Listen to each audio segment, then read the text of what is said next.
প্রিয় খামারি ভাইরা, আসসালামু আলাইকুম। যে যেখান থেকে ভিডিওটি দেখছেন সবার প্রতি আন্তরিক শুভেচ্ছা অভিনন্দন।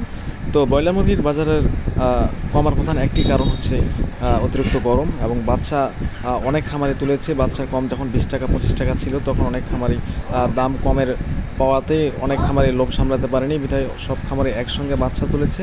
এবং এখন বর্তমান বেচা কিনা নাই বললে চলে। বর্তমান দোকানগুলোতে অনেক সরবরাহ থাকলেও কিন্তু কাস্টমার দেখা যাচ্ছে না। তো ব্রয়লার মুরগির বাজার কমের প্রধান কারণই হচ্ছে অতিরিক্ত গরম। খামারে ব্রয়লার মুরগি রাখতে চাচ্ছে না খামারি। 10 টাকা 20 টাকা, 110 টাকা 20 টাকা, 30 টাকা তাও বলতেছে খামারি, বলতেছে যে আপনারা নিয়ে যান, আমরা রাখতে পারবো না, মুরগি স্টক করতেছে।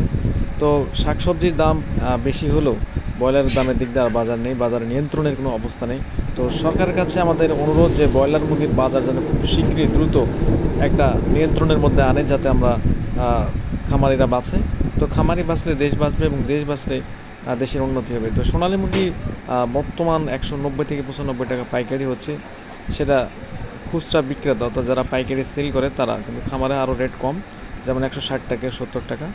তো এখানে দেখা যাচ্ছে যে অনেক সরবরাহ কিন্তু ক্রেতা নেই। তো বাজারের প্রধান কারণ হচ্ছে অতিরিক্ত উৎপাদন।